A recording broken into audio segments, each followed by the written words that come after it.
Assalamualaikum warahmatullahi wabarakatuh. Saya Sakina dari kelas 11 perwakilan 3. Di sini saya akan menjelaskan dan merangkum materi saya, yaitu peran berbasis gender dalam perspektif hukum dan sosial, di mana saya ditugaskan oleh Ibu.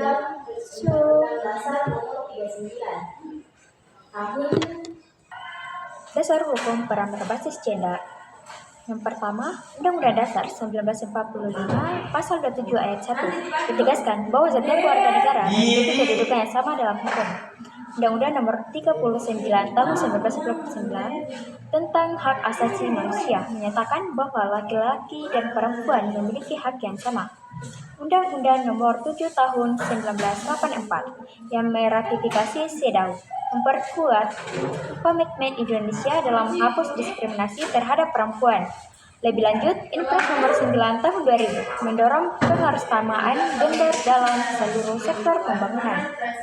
Ada pula, menurut para pendapat ahli tentang peran berbasis gender. Yang pertama, menurut BEM dalam Muatani 2009, gender merupakan karakteristik kepribadian seseorang yang dipengaruhi oleh peran gender yang dimilikinya dan dikelompokkan menjadi 4 klasifikasi, yaitu maskulin, feminin, androgini, dan tak terbedakan.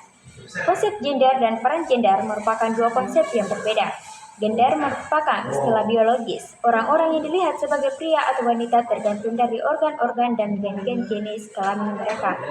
Sebaliknya, menurut Basel 1992 dalam Wadani 2009, peran gender merupakan istilah psikologis dan kultural.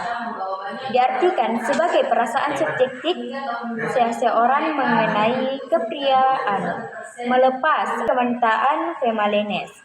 Brigham 1986 dan Nauli 2003 lebih menekankan terhadap konsep stereotip beda alam membahas mengenai peran gender dan menyebutkan bahwa peran gender merupakan karakteristik status yang dapat digunakan untuk mendukung diskriminasi sama seperti yang digunakan untuk mendukung diskriminasi sama seperti yang digunakan terhadap status-status yang lain seperti ras, kepercayaan, dan usia. Ada pula fakta-fakta di lapangan. Dalam kehidupan sehari-hari, ketimpangan gender nyata terlihat. Yang pertama, kesenjangan upah. Di berbagai sektor, perempuan menerima upah lebih rendah dibandingkan laki-laki, meski memiliki kualifikasi dan beban kerja yang sama. Yang kedua, minimnya perempuan dalam kepemimpinan. Representasi perempuan di politik, pemerintahan, dan jabatan strategis masih sangat rendah. Yang ketiga, tugas domestik. Pekerjaan rumah tangga masih didominasi oleh perempuan, bahkan ketika mereka juga bekerja di sektor formal. Harapan, cita-cita, dan impiannya. Impian besar dari gerakan kesetaraan gender adalah menciptakan masyarakat yang adil dan setara.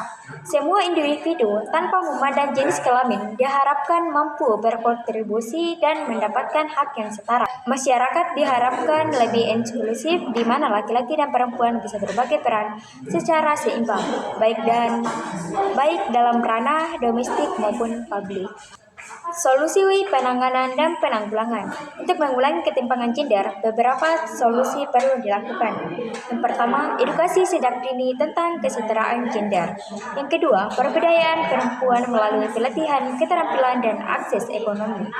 Yang ketiga, penerapan kebijakan afirmatif di sektor publik untuk meningkatkan partisipasi perempuan. Yang keempat, penegakan hukum tegas terhadap diskriminasi berbasis gender. Saran untuk pencegahan dan penghindaraan. Penting untuk membangun kesadaran kolektif bahwa peran gender tidak boleh membatalkan potensi individu. Orang tua, guru, tokoh masyarakat, dan media harus bersinergi dalam menghilangkan stereotip gender.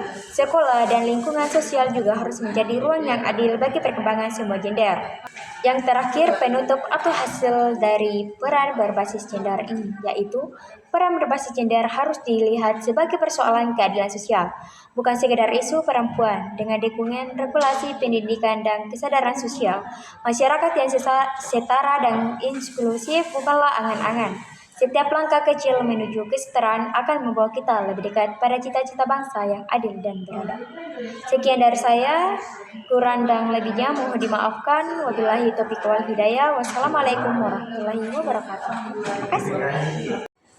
Assalamualaikum warahmatullahi wabarakatuh. Saya Zakina dari kelas 11 perwakilan 3 ingin mewawancarai Anda terkait peran berbasis gender yang mana saya ditugaskan oleh Bu Asrinda Hasanuddin.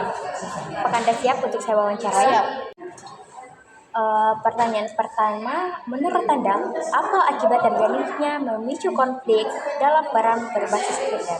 Menurut saya akibatnya karena munculnya ketidakadilan sosial, pembatas peran antara laki-laki dan perempuan, diskriminasi di tempat kerja dan pendidikan.